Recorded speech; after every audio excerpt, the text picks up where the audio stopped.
CTET 2022 के practice set में आज का जो हमारा प्रैक्टिस सेट है वो स्पेशली घन और घनमूल पर है। इसका जो पहला प्रश्न है, वर्गमूल 64 square root 64 minus cube root मतलब घनमूल 64 का मान है। यहाँ पे चार ऑप्शन है। Option A 4, option B 16, option C 8 और ऑप्शन डी 32। तो इसको कैसे करेंगे? यहाँ पे है वर्गमूल। वर्गमूल में यहाँ पे 2 लिखने की जरूरत नहीं होती है, ये ऑलरेडी इसी फॉर्म में लिखा जाता है। तो 64 का जो वर्गमूल होता है वो आता है 8 ऋण क्यूब रूट घनमूल 64 का घनमूल 4 होता है। तो 8 में से 4 घटेगा, इसका उत्तर आएगा 4। का ऑप्शन नंबर ए सही है। अब आते हैं प्रश्न संख्या 2, माइनस 0.008 का घनमूल क्या है? तो घनमूल को हमेशा क्यूब रूट का सिंबल दिया जाता है, जो ये है क्यूब रूट का सिंबल, और ये है ऋण 0.008। इसका क्यूब रूट क्या होगा? तो सबसे पहले तो आपको ये जो दशमलव है इसको हटाना होगा। तो दशमलव को हटाने के लिए मैं इसी चीज को यहाँ नीचे लिख रहा हूं, क्यूब रूट ऑफ, इसको लिखेंगे ऋण 8/1, और यहाँ दशमलव के बाद देखिए कितने अंक है, 1 2 3 अंक है, यहाँ पे 1 2 3 0 लग जाएगा। मतलब ऋण 0.008 को हमने लिखा ऋण 8/1000, क्यूब रूट लगा हुआ है। तो अब ये अंश और हर में बट गया। तो ऐसे सवाल में अंश का क्यूब रूट आप अलग निकाल सकते हैं, ऋण 8 क्यूब रूट और क्यूब रूट 1000। अब ऋण 8 का क्यूब रूट आएगा ऋण 2/1000 का क्यूब रूट आएगा 10, और ऐसे में इसकी वैल्यू आएगी ऋण 0.2।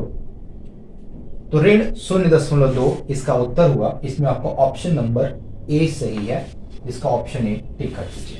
अब चलते हैं प्रश्न संख्या 3 की तरफ। प्रश्न संख्या 3 आपके सामने है, क्यूब रूट 729 बटे क्यूब रूट 0.027 का मान है। यहाँ पे 4 उत्तर आपके सामने, 3, 330 और 0.3। तो अब इसको कैसे लगाएंगे? यहाँ पे देखिए क्यूब रूट न्यूमरेटर अंश का अलग है और क्यूब रूट हर का अलग है। अभी पिछले सवाल में मैंने दशमलव संख्या का घन कैसे निकालते हैं, घनमूल कैसे निकालते हैं, वो मैंने बताया था। तो 729, पहले तो ये करिएगा कि 10 तक की संख्याओं का घन याद कर लीजिएगा। 1 का घन, 2 का घन, 3 4 5 6 7 8 9 10 का घन याद कर लेंगे तो घनमूल निकालने में आसानी होगी। तो 729 का घनमूल 9 होता है। तो यहाँ पे अंश की जगह हो गया 9 बटे 0.027 का घनमूल निकालेंगे, जैसा मैंने अभी प्रश्न संख्या 2 में बताया था। तो वहां पे इसका उत्तर आएगा 0.3। अब 9/0.3 को अगर हम इसका दशमलव हटाएंगे, क्योंकि डिनोमिनेटर में मतलब हर में कभी भी दशमलव संख्या से भाग नहीं करिएगा, तो इसके लिए हम 10 से ऊपर नीचे गुणा कर देंगे, तो ऊपर 90 हो जाएगा और नीचे हो जाएगा 3, और हो गया 3 3 90। मतलब इसका जो उत्तर आना चाहिए 30 आना चाहिए, उससे इसका ऑप्शन नंबर सी सही होगा। प्रश्न संख्या 4 पर आते हैं। मैंने इस सवाल को जानबूझ के लिया कि कैसे घनमूल निकालना हम आपको बता सके, कि अगर 42,875 लिखा है और इसका घनमूल निकालना है तो कैसे निकालेंगे। तो घनमूल निकालते समय अभाज्य संख्याओं को लेते हैं। चलिए इसको करके दिखाते हैं। संख्या को लिख लेते हैं, थोड़ी जगह बनानी पड़ेगी। 42,875, ये है 42,875। इसको अभाज्य संख्या 5 से भाग करेंगे। अब कैसे पता लगा 5 से भाग करेंगे? तो उसके लिए मैंने पिछले वाले वीडियो में बताया हुआ है कि जिस संख्या का इकाई 5 हो या 0 हो वो संख्या 5 से कटती है, और 5 एक अभाज्य संख्या, एक ऋण संख्या है। अंग्रेजी में इसको प्राइम नंबर कहते हैं।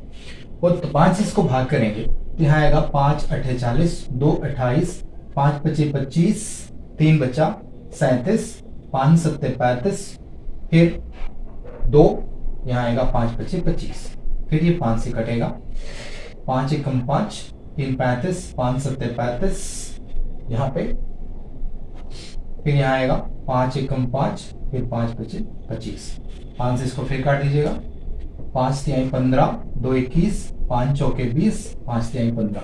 अब इस संख्या फिर 5 से नहीं कटेगी। अब इस संख्या को अगर गौर करेंगे तो ये संख्या 7 से कटेगी। 7 भी एक अभाज्य संख्या है, तो इसको हम 7 से भाग करते हैं। यहाँ 7 से भाग करेंगे तो 7 चौके 28, 7 नवा 63, फिर ये 7 से कटेगा, 7 7 49 और फिर 7 से कट जाएगा, 7 एकम 7। तो यहाँ पे जो संख्याएं आई हैं ये 5 3 बार और 7 भी 3 बार। तो घनमूल निकालने के लिए हम संख्याओं को 5 गुणे 5 गुणे 5, ऐसे ही 7 गुणे 7 गुणे 7, यही इन संख्याएं लिखी गई। जब भी आप घनमूल निकालिएगा तो संख्याओं का पेयर 3 3 के ग्रुप में करेंगे घनमूल में। ये 3 का एक पेयर और 3 का एक पेयर हो गया, तो यहाँ से एक 5 आ गया और यहाँ से एक 7 आ गया और ये हो गया 5 7 35। इसका जो ऑप्शन डी था वो 35 था, उस हिसाब से इसका ऑप्शन डी सही होगा। तो इस तरीके से आप घनमूल निकाल सकते हैं अभाज्य संख्याओं के डिवीजन द्वारा। तो अब चलते हैं प्रश्न संख्या 5। प्रश्न संख्या 5, 0.000512 का घनमूल क्या होगा। तो भिन्नात्मक संख्याओं का घनमूल निकालने के लिए फिर हमने एक सवाल लिया ताकि आपको और अच्छे से रिवीजन हो जाए। यहाँ पे 0.000512 है, इसका घनमूल निकालना, सबसे पहले इसके दशमलव को हटाइएगा। तो इसको आप लिखेंगे 512 बटे यहाँ पे 2 4 6, एक लिख करके 6 0 3 4 5 6, और ये हो गया घनमूल। अब अंश का घनमूल 512 और हर का घनमूल लिखना है घनमूल 10 लाख। तो 512 का जब घनमूल निकालेंगे, मैंने कहा था कि 10 तक की संख्याओं का घन याद कर लीजिएगा, तो 512 का घनमूल आएगा 8, और यहाँ पे हम दो दो मतलब 100 का पेयर करेंगे तो 3 पेयर बनेंगे, तो इसके हर में आएगा 100। अब 8/100 का जो उत्तर आएगा वो 0.08 आएगा, और इसका ऑप्शन नंबर ए सही है। प्रश्न संख्या 6 को देखिए, ये है cube root of under root 67 minus cube root of 27 का मान क्या होगा। यहाँ पे सबसे पहले इस क्यूब रूट ऑफ 27 को सॉल्व करिएगा। तो क्यूब रूट ऑफ 27 का जो आंसर आएगा वो आएगा 3। अब 67 में से 3 घटेगा तो इसका आंसर आएगा 64, और ये 64 अंडर रूट के अंदर है, अंडर रूट में है, इसकी वैल्यू जो आएगी वो आएगी 8। तो आपका जो सवाल बनेगा वो क्यूब रूट ऑफ 8 बन जाएगा।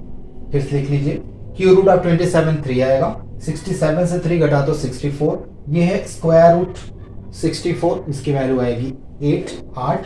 अब ये 8 का क्यूब रूट, ये बाहर क्यूब रूट लगाओ और इसका आंसर आएगा 2। इसका ऑप्शन नंबर बी सही होगा।